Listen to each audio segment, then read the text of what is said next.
Paul Simon may have written the soundtrack to America's Soul, but that doesn't mean he enjoyed every step of the journey. For every masterpiece like Graceland or The Boxer, there's a duty he quietly despised.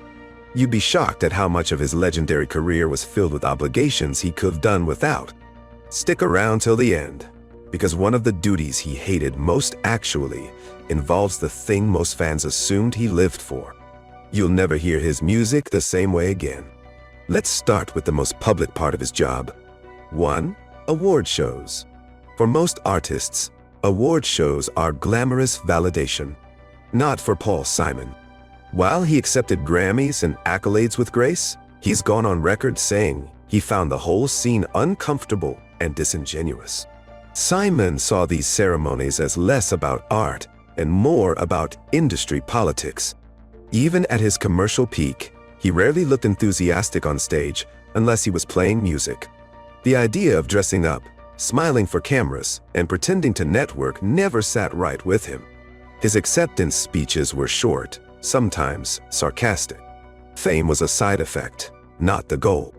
And award shows were its most exhausting symptom. 2. Touring. Yes, Paul Simon has played hundreds of unforgettable concerts. But the grind of the road? He hated it. He once admitted that if he could snap his fingers and be on stage without the jet lag, hotels, and chaos, he'd tour more. Especially in his later years, Simon said touring robbed him of his creative spark.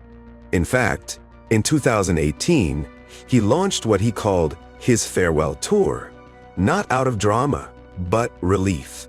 He wasn't retiring from music, just from the obligation of always being on the move. The travel was relentless, the repetition dulling. He didn't miss the spotlight. He missed his couch. 3. Reuniting with Art Garfunkel. This one's touchy. Fans have begged for full Simon and Garfunkel reunions for decades. But for Paul Simon, it was a duty, not a dream. Their friendship soured long ago, especially after Garfunkel took a movie role in Catch-22 that disrupted their recording plans. Paul felt betrayed, and despite brief reunions, like the famed 1981 Central Park concert, the tension never fully healed. Each time they sang Bridge Over Troubled Water together, Simon was reliving years of personal frustration. He respected RT's talent, but being tethered to the duo forever became a creative cage. It's no wonder he said, "We're just very different people," when asked about future reunions. 4. Interviews. Despite being one of America's sharpest songwriters, Paul Simon didn't enjoy explaining himself. He's described interviews as frustrating exercises, especially when journalists wanted easy answers to complex songs. When asked to dissect The Sound of Silence or You Can Call Me Al, he often bristled. For Simon, lyrics were about feel, not formulas. He resented being reduced to sound bites or having his poetry picked apart like a math problem. Interviews felt like a performance, just without the joy of music. At times, he seemed to view the press not as partners, but as intruders. If he had the choice, he'd let the songs speak for themselves and skip the microphone entirely. 5. Playing the same hits over and over. He knows fans love them, but Paul Simon has said many times that playing the same songs, night after night, became creatively stifling. Mrs. Robinson, Cecilia, Homeward Bound. They're brilliant. But imagine being asked to relive the same emotional moment 40 years in a row. For a restless spirit like Simon, it became a duty more than a delight. That's why his set lists often included deep cuts or new material. He wasn't trying to defy fans. He was trying to stay sane. To him, playing music should be discovery, not obligation. The crowd wanted nostalgia. Simon wanted evolution. 6. The public persona. Being a public figure never came naturally to Paul Simon. He wasn't the flamboyant type like Bowie or the media darling like McCartney. He preferred solitude, subtlety, and studio time. The obligation to be Paul Simon in public, articulate, graceful, likable, was a heavy mask. He said he felt drained after appearances, not energized. Even at his peak, Simon didn't crave attention. He craved control over his work. Being recognized in airports or chased for autographs was never part of his dream. Unlike many stars, he never blurred the line between his identity and his fame. Fame for him was a uniform he couldn't wait to take off. 7. Being called a genius. This one might shock you.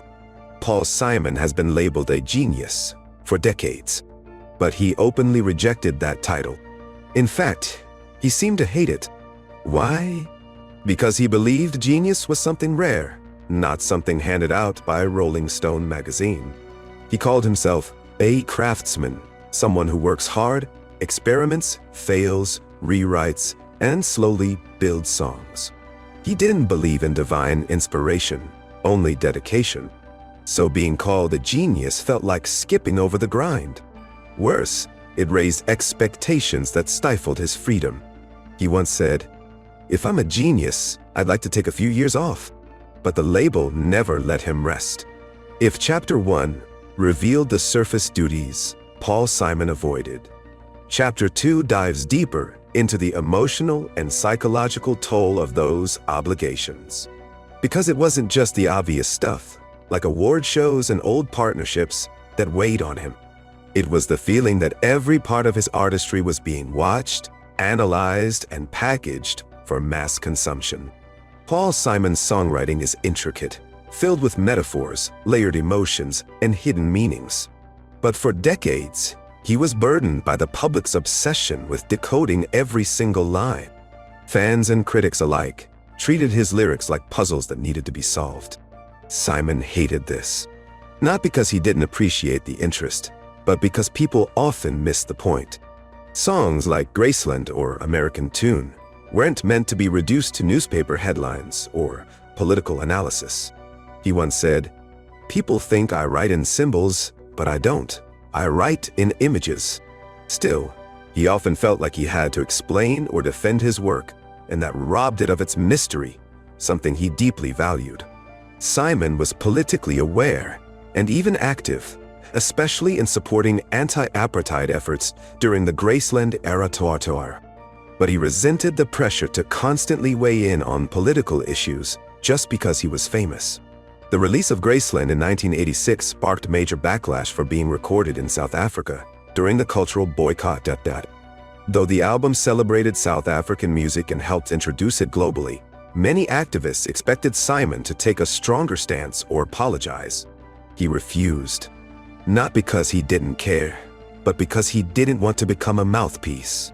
He believed his job was to share human stories, not campaign slogans. That constant expectation that being a songwriter meant being a leader was a duty he never signed up for. While many musicians enjoy passing on their craft, Paul Simon didn't particularly relish the role of mentor. It's not that he was unkind or uninterested in young artists. He just didn't believe his process could be taught. Simon always described songwriting as deeply personal and intuitive. He found it nearly impossible to reduce it to steps or lessons. When invited to speak at workshops or academic institutions, he often declined or appeared reluctant. His methods were too inward to explain. That didn't mean he didn't care about the future of music. It meant he didn't want to mislead others into thinking his path could be copied. Mentoring became yet another hat he felt he was forced to wear, a duty born out of fame rather than genuine impulse.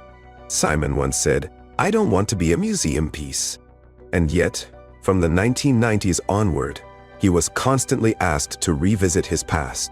Reshoot campaigns, documentaries, retrospectives, all focused more on what he had done than what he was doing. Fans wanted Simon and Garfunkel, wanted Bridge Over Troubled Water, wanted The Only Living Boy in New York. Meanwhile, Simon was writing new, complex music. Albums like You're the One and Surprise. That got far less attention. He admitted it was disheartening. Living in the shadow of your own greatest hits is a strange kind of artistic death. Every time he walked into a room, people didn't want Paul Simon. They wanted their own memories. That constant tug back into the past felt like an anchor he never asked for. Most legendary artists eventually reach a point where they must manage how they're remembered. For Simon, this was a duty he found both surreal and uncomfortable. He didn't want to curate a myth or build a brand. He wanted to write music. But as he aged, there were demands: box sets, authorized biographies, farewell tours, archival releases. Industry people wanted to shape the Paul Simon story, often without his input. And when he did speak up, he found it exhausting. How do you reduce a 6-decade career into a neat package? How do you keep control of your own narrative when everyone else is writing it for you? He often chose silence instead, disengaging from the machinery that tried to define him. Paul Simon never wanted to be a symbol. He wanted to be a working musician. But over time, he became a cultural icon, someone whose every move was watched, whose every opinion was magnified. And the pressure of being Paul Simon the legend was immense. It meant being careful with his words, diplomatic with critics, gracious with fans. But behind the scenes, Simon has always been deeply private, even shy. Accepting the role of icon meant sacrificing that part of himself. He couldn't walk through New York without being stopped. He couldn't try something new without the weight of legacy pressing down. For someone who viewed music as a private exploration, being turned into a public institution felt claustrophobic. In 2018, Paul Simon announced his final tour. It was called Homeward Bound, the farewell tour, and it marked his official retirement from large-scale performances. Many assumed this was a peaceful decision, but behind the scenes, it was fraught with mixed emotions. He didn't want to disappoint fans, but he also didn't want to fake joy where there was none. The duty to say goodbye gracefully was heavier than people realized. Even as he played sold-out shows, he admitted he no longer felt the same emotional connection to performing. The ritual had become hollow, and yet he had to go through with it. For the audience, for the legacy, for the brand. He once confessed, "It's time to stop, not because I don't love music, but because I don't love this part anymore." Saying goodbye wasn't just a gesture. It was an escape. By now, it's clear that Paul Simon's genius came with a heavy cost. Behind the melodic beauty and cultural impact lies a man who often found his greatest burdens not in failure, but in success. Chapter 3 explores the deeper irony of Paul Simon's life. He didn't crave stardom. He craved solitude. And the more iconic he became, the further away that dream drifted. Throughout his solo career, Paul Simon was never truly alone. Not in the public's mind, anyway. Every new album was compared to bridge over troubled water. Every lyric was judged next to his 1960s work art. And even as he evolved, the world kept asking, "Where's Garfunkel?" or "Is this as good as the old stuff?" That kind of pressure wasn't just annoying, it was suffocating. It turned music into a competition with his younger self. For a man who spent his life chasing innovation, being frozen in time by critics and fans was exhausting. He didn't want to outdo his past. He wanted to escape it. Few artists remain relevant for decades. Paul Simon did, but it wasn't without effort. Every time he released a new album, he had to prove he still mattered. That's not just creative pressure, it's a full-time job. He had to navigate shifting genres, new platforms, and younger audiences with different tastes. Albums like Rhythm of the Saints and So Beautiful, or So What were critically praised, but they came at the cost of endless reinvention. Staying relevant meant chasing interviews, appearances, tours, duties Simon grew to dread. He wanted to create on his own terms, not just to stay in the conversation. But the machine of modern fame doesn't care about peace. It only cares about presence. Contracts, negotiations, release schedules. Paul Simon never had the luxury of just writing music. Even in his independent phases, the business side of the industry always loomed. He had to meet deadlines, approve artwork, argue over track listings. The studio wasn't a sanctuary, it was a battleground. And when you're Paul Simon, everyone has an opinion. Executives, producers, marketers, they all wanted a piece of the music. Over time, Simon grew weary of fighting for creative control. He wanted to be left alone with his guitar, not sit through legal calls or budget meetings. But being a legend means being a brand. And brands come with contracts. Simon is no stranger to collaborations. He famously worked with Ladysmith, Black Mambazo, Brazilian percussionists, and jazz musicians. But not every collab was born from artistic fire. Some were obligations. Whether to please labels, fulfill contracts, or meet marketing demands, Simon sometimes found himself working with people he didn't choose. He kept it professional, but it drained him. Forced collaborations robbed the joy from the creative process. Worse, they left him feeling like a product instead of a person. For an artist who believed music should be honest, every insincere duet felt like a betrayal. Perhaps the most exhausting duty Paul Simon faced was having to constantly clarify himself. Every project, especially Graceland, sparked controversy. Was it cultural appropriation? Was he being political enough? Was he abandoning his roots? Simon answered these questions dozens of times, but it never felt like enough. The public wanted clear positions. He gave them poetry. The world demanded statements. He gave them subtlety. This disconnect wasn't just tiring, it was heartbreaking. Simon didn't want to fight people's expectations. He wanted to create and move on. But fame doesn't allow silence. It demands explanation endlessly. Growing old is hard enough. Growing old in front of millions? That's a different kind of nightmare. Paul Simon never chased youth, but he was always haunted by it. Fans wanted the 30-year-old version of him forever. Even as his songwriting deepened, his voice softened, and his outlook matured, the world clung to the image of the young man with the acoustic guitar and the perfect harmonies. Every wrinkle, every vocal change became a point of discussion. He once joked, "People talk more about my hairline than my melodies." For someone as thoughtful and inward-facing as Simon, aging publicly felt like being under a microscope that never blinked. In the end, the hardest duty Paul Simon carried wasn't touring, interviews, or old partnerships.